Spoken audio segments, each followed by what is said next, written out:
Dans quelques jours, ça fera pile poil 3 ans que j'ai ouvert mon statut de freelance, que j'ai ouvert mon entreprise et que je mène mon activité de graphiste et de directrice artistique et toutes mes autres casquettes de créative. J'ai eu de l'accompagnement à l'école au moment où j'ai ouvert ma freelance, mais j'aurais aimé avoir vraiment un guide des étapes à suivre. Et quand je parle d'étapes à suivre, c'est évidemment des étapes administratives, mais aussi le côté un peu mental, psychologique, savoir dans quoi je m'engageais. C'est pourquoi aujourd'hui je vous fais cette petite vidéo sur comment lancer son activité de freelance à partir de zéro et en 2025. Je précise que c'est ma vision, c'est comment j'aurais fait les choses si j'étais amenée aujourd'hui à les refaire, même si bon, c'est fait avec mon expérience, donc voilà, ça n'a aucun sens de dire ça, mais bref, c'est vraiment mon avis. C'est subjectif, tous les parcours sont différents, il y a sans doute d'autres personnes qui vous donneraient des conseils différents. Et même si votre parcours est différent, si vous n'êtes pas lancé de cette façon précisément, que vous n'avez pas suivi l'ordre des choses que je recommande dans cette vidéo, je trouve que c'est juste intéressant de voir des parcours différents, de voir des avis différents pour s'inspirer ou même se rendre compte de ce qu'on veut ou de ce qu'on ne veut pas. Posez-vous, prenez une petite boisson, on est en automne donc les chocolats chauds, les cappuccinos, les thés sont les bienvenus. Un petit carnet pour prendre des notes et c'est parti. La première étape dont j'ai envie de parler, c'est vraiment une étape psychologique et mentale. Ce n'est pas une étape que je cite pour vous faire peur, mais c'est juste que je trouve que c'est important dans la vie de se poser des questions. Dans le professionnel, je suis vraiment de la team qui réfléchit et qui peut passer 150 ans à organiser, à réfléchir aux choses, à penser aux choses avant de passer à l'action. Donc je dis pas forcément que c'est une bonne chose, mais dans ce cas-là où vous prenez le risque d'être freelance et que voilà, c'est une nouvelle expérience, etc., il y a quand même des questions qui sont importantes à se poser. La freelance, c'est un peu un statut qui est tendance, qui est en ce moment, voilà. En tout cas, moi, peut-être que c'est juste mon algorithme qui est comme ça, mais voilà. Il y a beaucoup de personnes, en tout cas, dans mon secteur d'activité, dans mon entourage, etc., qui se mettent en freelance pour X ou Y raison, que ce soit les entreprises dans un certain secteur qui ne cherchent que des freelances ou pour éviter d'être au chômage, etc. Voilà, c'est un truc qui est assez commun, mais je pense que c'est essentiel de rappeler que ce n'est pas quelque chose qui est adapté à tout le monde. C'est vraiment un mode de vie qui n'est pas fait pour tout le monde. Dans ce statut, la majeure partie du temps, tu es seul déjà. Est-ce que tu es à l'aise avec le fait d'être tout le temps seul, de travailler seul? Il y a évidemment des solutions, il y a des communautés de gens qui travaillent, etc. pour pallier à cette solitude. Mais globalement, voilà, c'est un statut. Tant que tu n'as pas d'employé, tu es seul. Est-ce que tu vas être à l'aise avec le fait de ne pas pouvoir te projeter forcément toujours très loin? Est-ce que tu vas être à l'aise avec le fait de te demander tous les mois, tous les 2-3 mois, tous les 6 mois, est-ce que le mois prochain je vais avoir des clients? Est-ce que non, cette personne elle peut me lâcher du jour au lendemain? Est-ce que tu es à l'aise avec ça? Autre question que tu peux te poser. Est-ce que tu es prêt à avoir une limite vraiment très fine entre ta vie perso et ton travail? Savoir que la majeure partie des choses, tu vas devoir les apprendre par toi-même. Donc, est-ce que tu es assez autonome? Est-ce que tu es conscient du fait que dans la société, on n'est pas forcément, comment dire, c'est pas du tout un statut qui est facilité. Faut que tu gardes en tête que ça va être compliqué, la banque, changer d'appartement, ça va être compliqué. Bref, tous ces petits aspects négatifs, là c'est très négatif, hein. Il y a plein de points positifs à la freelance. Mais toutes ces petites questions de est-ce que c'est fait pour moi? Est-ce que je suis prête à être seule? Est-ce que j'ai les épaules? Voilà, c'est trop bien dans la vie. Je suis la première à adorer les gens qui entreprennent, à adorer les gens qui ont des idées, qui construisent. Je trouve ça génial de prendre des risques dans la vie, etc. Mais voilà, je peux pas commencer la vidéo sans parler de tout cet aspect psychologique, de toutes ces questions que je trouve indispensables. C'est important aussi la question financière, de se poser la question, est-ce que je me lance directement à 100%? Est-ce que je me lance à mi-temps? Est-ce que j'ai un CDI et je me lance à côté? Voilà, ça va pas avoir le même impact sur ta vie, sur ton quotidien, sur ton moral, etc. Donc pose-toi ces questions, c'est important. Et si tu te rends compte que c'est pas forcément quelque chose qui est fait pour toi, c'est pas grave. On n'est pas obligé de tous être freelance. C'est la meilleure façon de s'éloigner du bonheur ou en tout cas de l'épanouissement professionnel. Donc une fois que tu t'es pris la réalité en pleine face, que tu es sûr de toi, que c'est bon, tu te dis ok non je suis solitaire donc ça va coller, ok je suis très organisée donc ça va, voilà, toutes ces qualités dont j'ai déjà parlé sur TikTok, dès que tu es sûr de les avoir, hop, tu peux te lancer. Et au pire si tu les as pas, c'est des qualités qui s'apprennent au fur et à mesure, mais tant que tu as la détermination et la volonté d'avoir ces qualités, c'est parti. On passe à la création de l'entreprise. Il va évidemment falloir que tu ouvres une entreprise et que tu lances ton statut. Donc, comment ça fonctionne. Tu vas prendre ton petit ordinateur, tu vas te connecter sur le site auto-entrepreneur URSSAF et tu vas pouvoir déclarer ton activité, remplir le formulaire sur la prestation de service et donc voilà, créer ton statut, créer ton entreprise, remplir toutes les petites informations qui ne doivent pas contenir d'erreur évidemment. Et une fois que ton statut est validé, ça prend quelques jours, l'INSEE va t'attribuer un numéro un peu d'immatriculation qui représente ton entreprise, c'est le numéro de ciré, le numéro de sirène. C'est quasiment le même numéro, il y en a juste un qui est plus long que l'autre et en fonction des documents que tu vas utiliser, etc., on te demandera l'un ou l'autre. Et c'est des papiers, des informations que je crois que tu reçois normalement par courrier. Moi, je me rappelle que je l'ai fait à peu près en octobre 2022 et qu'en tout cas, j'ai reçu tous les papiers par courrier. À voir si ça a changé. Mais voilà. C'est aussi à ce moment-là que tu vas choisir tes options fiscales et sociales. Quel prélèvement tu veux par rapport aux impôts. Est-ce que tu veux que ça soit en même temps que tes cotisations ou est-ce que tu veux que ça soit en même temps que ta déclaration de revenus. Tu vas choisir aussi une déclaration de chiffre d'affaires soit mensuelle, soit trimestrielle. Donc tu vas déclarer ton chiffre d'affaires soit sur 3 mois, soit tous les mois. Ça pareil, c'est une question à se poser. Est-ce que au niveau de l'organisation financière, tu préfères payer tous les mois ou tu préfères recevoir de l'argent et tous les trimestres l'envoyer à l'URSSAF. Moi personnellement je recommande plutôt le prélèvement mensuel. Ça me permet de me projeter, de payer directement mon URSSAF en début de mois et comme ça c'est bon, j'en entends plus parler. Je préfère ça qu'accumuler des cotisations sur 3 mois, mais c'est vraiment quelque chose de personnel. À ce moment-là tu vas aussi pouvoir demander l'ACRE, donc c'est une aide qui va te permettre de bénéficier une sorte de remise sur tes cotisations sociales, parce que j'ai pas expliqué, mais les cotisations sociales en gros c'est ce que tu donnes à l'État sur ton chiffre d'affaires. Donc imaginons, moi demain, je fais un mois à 3 000 €. Je ne touche évidemment pas 3 000 € dans ma poche. En fonction du choix que tu as fait pour les impôts, tu payes soit 21,1%, soit presque 24% de cotisation que tu reverses à l'État. Donc moi, sur 3 000 €, je vais donner 24% à l'État. Donc voilà, c'est ça qu'on appelle cotisation sociale et c'est ça que je nomme tout au long de la vidéo. À ce moment-là, je te conseillerais d'ouvrir un compte bancaire professionnel. Je sais qu'au-delà de 10 000 € de chiffre d'affaires sur 2 années consécutives, de toute façon, c'est obligatoire d'avoir un compte professionnel. Mais même si tu es au début, je te conseille vraiment pour éviter de te mélanger les pinceaux et surtout pour anticiper tes charges et bref, garder une bonne organisation, je te conseille vraiment d'avoir un compte séparé de ton compte perso. Moi personnellement je suis sur une banque en ligne, je suis chez Boursorama. Ça m'évite de payer tout ce qui est frais de banque, etc. J'ai une carte bleue si jamais j'ai besoin d'acheter du matériel via mon entreprise, etc. Mais voilà, au moins le pro et le personnel est séparé et c'est vraiment le meilleur conseil que j'ai à donner au niveau des finances en freelance quand tu te lances. Et enfin, pour tout ce qui est administratif, je recommanderais de s'informer sur ses droits et ses devoirs en tant que freelance. Donc le fait de devoir obligatoirement déclarer tous les mois le chiffre d'affaires, devoir tenir un livre des recettes à jour, devoir faire des factures conformes, etc. Tout ça, c'est des choses qui sont obligatoires. On le dit pas assez, je trouve, mais c'est obligatoire. Et d'ailleurs, je vais passer à la partie 3 dans laquelle je vous parle des outils que j'utilise pour être carré dans mon organisation, faire des factures conformes, tenir un livre de recettes, etc. Je le dis souvent, mais pour moi, la qualité numéro 1 d'un freelance, c'est l'organisation. Ça te fait gagner un temps monstrueux. Dans mon cas, je suis créative, me laisse du temps du coup pour toute la partie créative. Quoi qu'on dise, ça te permet d'être vu comme quelqu'un de sérieux auprès de tes clients, de tes collaborateurs, tes prospects, des gens qui sont amenés à travailler avec toi. Donc, je dirais de penser ton organisation sur plusieurs niveaux. Donc, ton organisation personnelle, donc tes heures de travail, etc. Toute cette partie un petit peu de logistique. Tes projets clients, donc plutôt le processus créatif, le déroulement du projet, etc. Et surtout l'organisation au niveau de l'administratif. Personnellement, j'ai une organisation assez simple, comme 90% je pense des freelances ou des gens, tout simplement.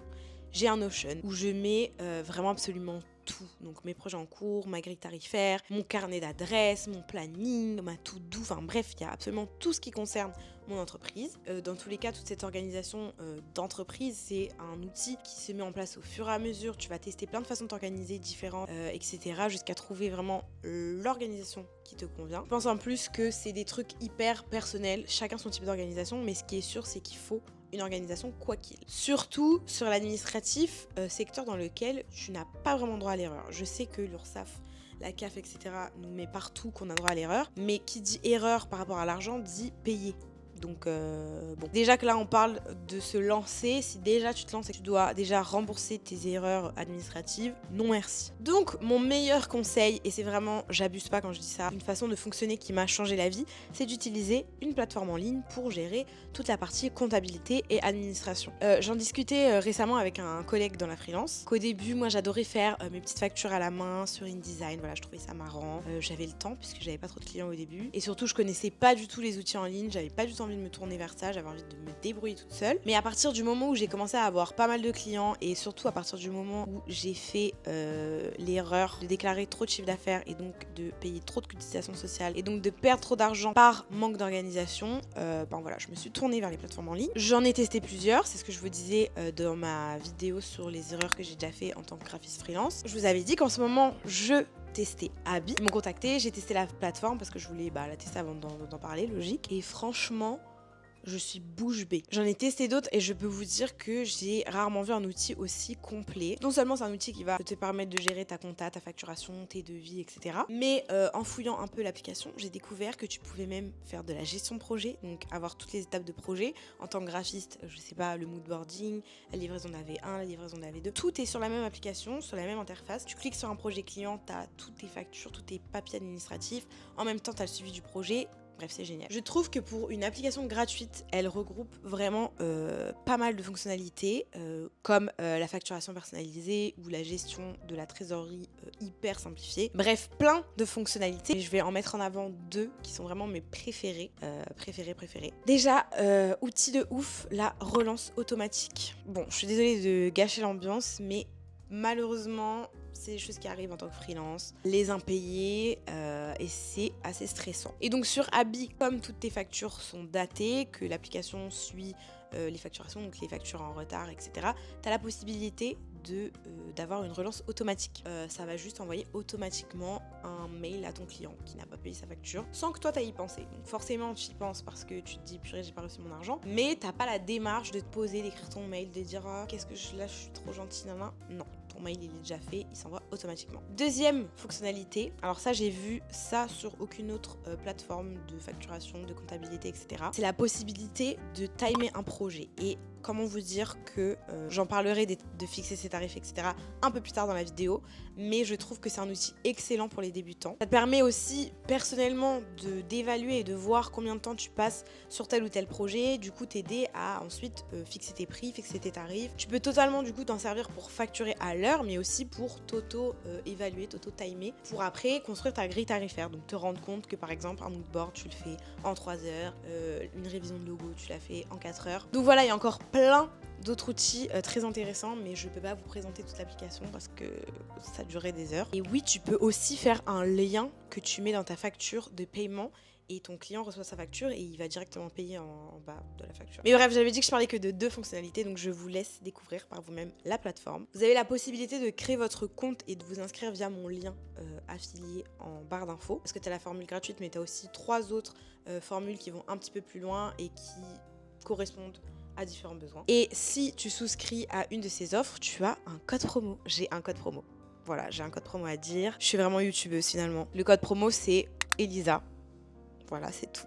Mais plus sérieusement, en tant que freelance, t'as vraiment le devoir d'être rigoureux. Je peux pas faire l'impasse sur ça. Dans tout ce qui est contrat, devis, facturation et j'en passe. Donc, n'hésite pas à te procurer des outils qui peuvent t'aider, qui peuvent te permettre de gagner du temps, comme j'ai déjà dit. Et ce qui est trop cool, c'est qu'on a aujourd'hui plein d'outils en ligne, gratuits, qui nous permettent justement de nous organiser et de nous alléger sur ces aspects-là. Une fois que tu as préparé un petit peu ton organisation, que tu sais par quelle plateforme tu vas passer, que tu sais quel logiciel tu vas utiliser pour suivre les projets de tes clients, etc.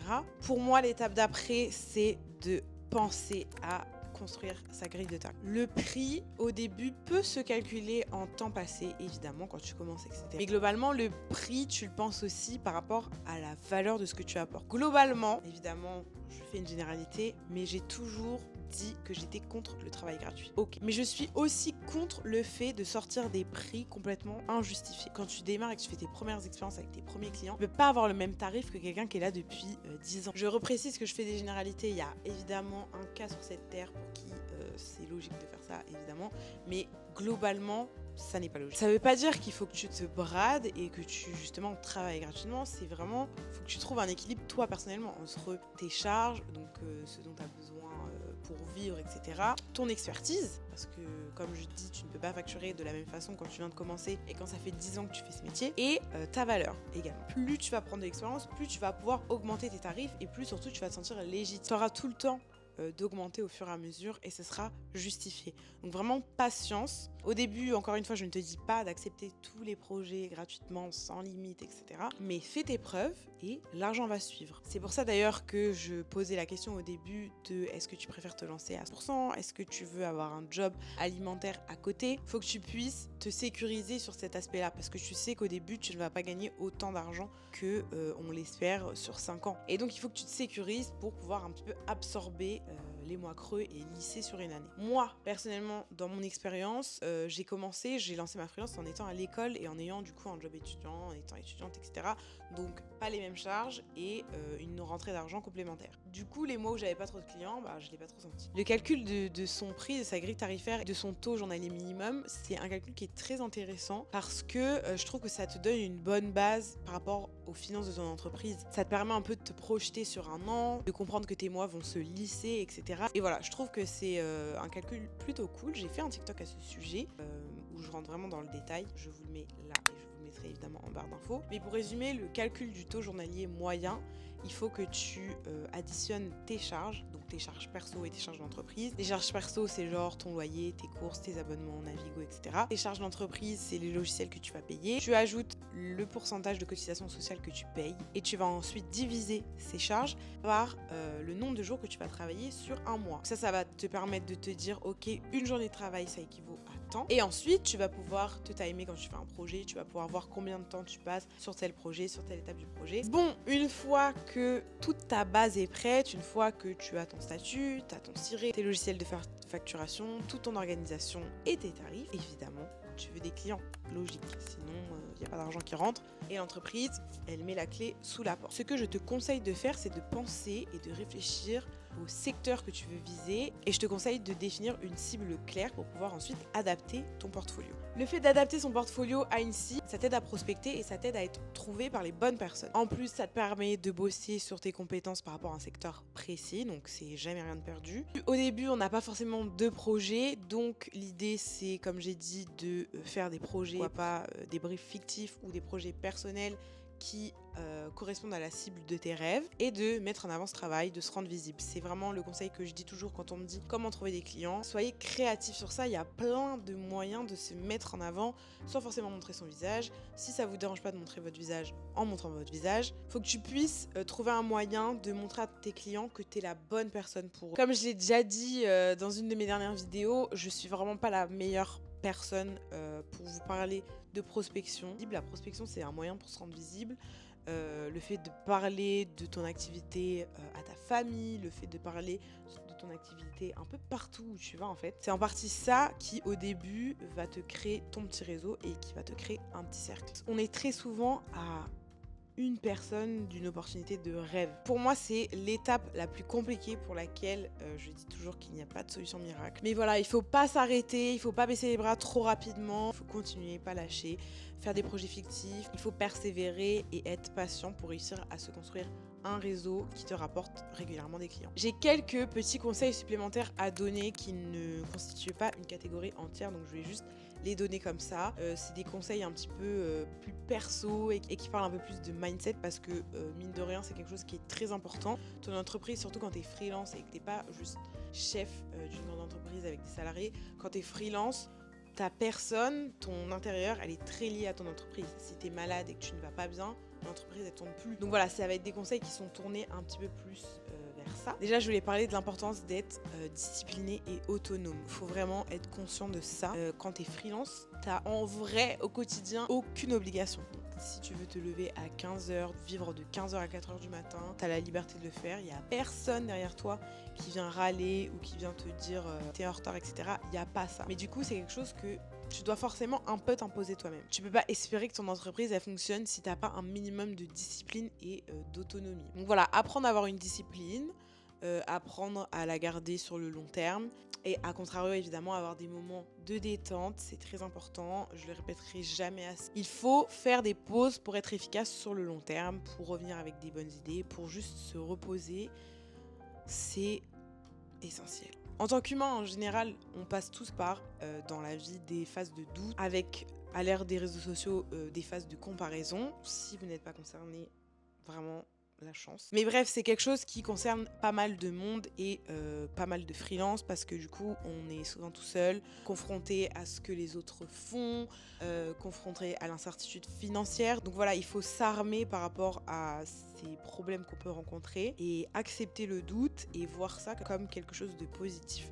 Là, on dirait vraiment que je suis coach en développement personnel. Mais voilà, je donne juste des conseils que je trouve hyper utiles et qui me font du bien au quotidien. Donc si ça me fait du bien à moi et si ça m'aide à mieux gérer ma freelance, je vois pas pourquoi ça vous aiderait pas vous aussi. J'en ai déjà parlé récemment, mais cette année c'est une année qui est moins exceptionnelle, glorieuse, remplie de projets de ouf que les années que j'ai pu faire avant. Je trouve que ce qui m'aide à gérer ces hauts et ces bas, c'est vraiment mon mindset. Franchement, c'est trop gênant de parler de ça à voix haute, mais ouais, c'est vraiment ma façon de penser, ma façon de voir la vie et ma façon de réussir à être positive même quand je n'ai pas beaucoup de raison d'être. Voilà, si c'est un sujet qui vous intéresse, les doutes en tant que freelance, comment reprogrammer son cerveau pour ne pas se laisser abattre à la moindre difficulté, au moindre mois, à 0 € de chiffre d'affaires, etc. Bah, je pourrais en faire une vidéo. Là, je suis pas sûre que ce soit vraiment le moment, que ce soit vraiment adapté. Donc voilà, pour moi, après toutes ces étapes où tu te poses les bonnes questions, tu lances ton entreprise, tu prépares tes outils,